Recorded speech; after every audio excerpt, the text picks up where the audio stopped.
Global population shifts are influencing migration patterns, with rural depopulation, aging societies, and labor shortages prompting governments to incentivize relocation to underpopulated areas. The rise of relocation incentives has evolved beyond simple tourism or work visas, now encompassing cash grants, renovation funds, and structured government programs. This trend is particularly relevant in 2026, as the normalization of remote work allows more individuals to relocate without sacrificing their income. Additionally, concerns regarding population sustainability are gaining priority in policy discussions. Many programs have expanded or evolved post-2023 and remain active going into 2026, yet the details are often buried in government policy pages rather than popular lists. Direct cash grants are one of the most overlooked incentives, providing actual money to relocate or refurbish property rather than just symbolic offers like $1 houses. These grants are often tied to specific commitments, such as residency length or renovation requirements. Property purchase and renovation programs also exist, offering government-linked tax credits or renovation support for buyers, particularly for vacant or originally abandoned housing stock, structured as economic revitalization programs. Business and startup funding is another avenue, with incentives for entrepreneurship, including grants for launching companies in rural or designated zones. Additionally, some jurisdictions offer indirect annual payments for a set period as part of depopulation mitigation efforts. Ireland exemplifies a proactive approach with its program sourced from the government policy of the Department of Rural and Community Development and the Gaeltacht. Grants of up to approximately €70,000 are available to individuals who buy and renovate vacant properties on Ireland's offshore islands. Key requirements include property ownership and a commitment to refurbishing and living there, subject to specific eligibility criteria. What most people miss is that this is a national policy with structured action plans and monitoring, rather than a random village initiative. Italy features various de facto programs across regions, such as Sardinia, which offers up to €15,000 for relocation to villages with populations under 3,000, along with additional business start and child subsidies of up to €20,000. Towns like Candela provide financial incentives to residents, such as €800 for singles and over €2,000 for families.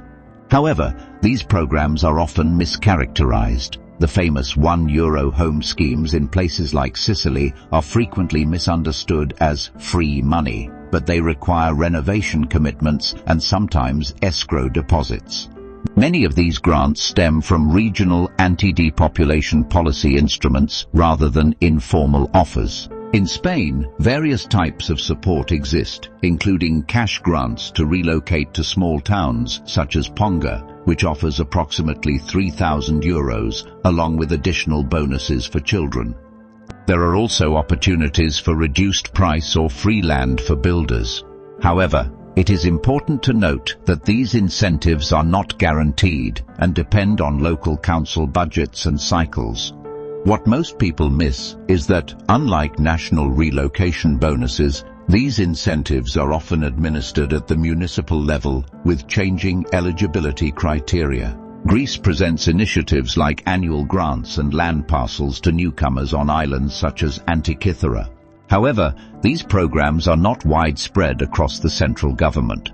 What most people miss is that some Greek relocation offers come through church or local community partnerships rather than central government policy, which can affect legal and tax outcomes. Japan has established regional revitalization programs where government offices offer relocation incentives for families leaving urban centers to move to rural towns. These programs sometimes include cash for families with children or business plans. What most people miss is that these are government-backed programs involving prefectural policy and often include bundled welfare and housing options. In the United States, various states and cities such as Tulsa, Oklahoma, or certain Kansas cities offer relocation grants ranging from $5,000 to $15,000 or more to remote workers or professionals. These programs are local rather than federal and are often marketed separately from immigration law. Additionally, Chile's Startup Chile program provides funding for new companies and a residence visa for founders, effectively serving as a relocation incentive tied to entrepreneurship.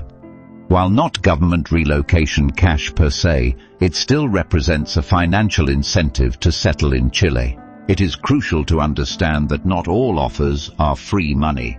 Many incentives are conditional, requiring property ownership, residency duration commitments, or business activity. Some may also necessitate renovation obligations with escrow deposits. Furthermore, there is a distinction between government offers and private or unofficial ones.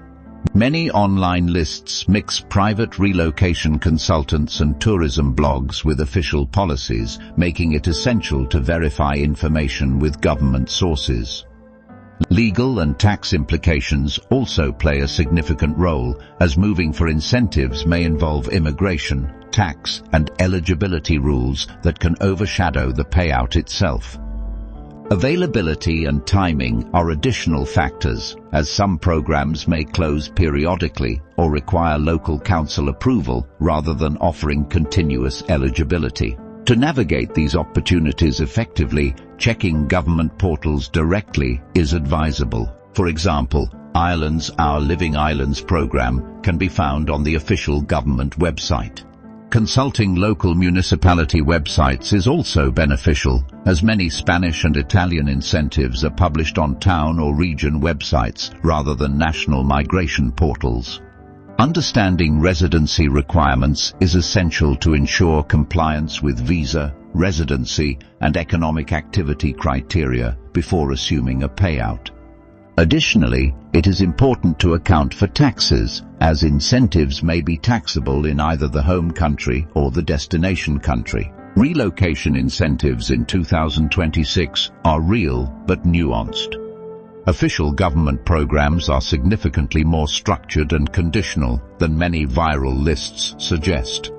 The most sustainable opportunities blend demographic policy motives with economic and community planning rather than simply offering free money.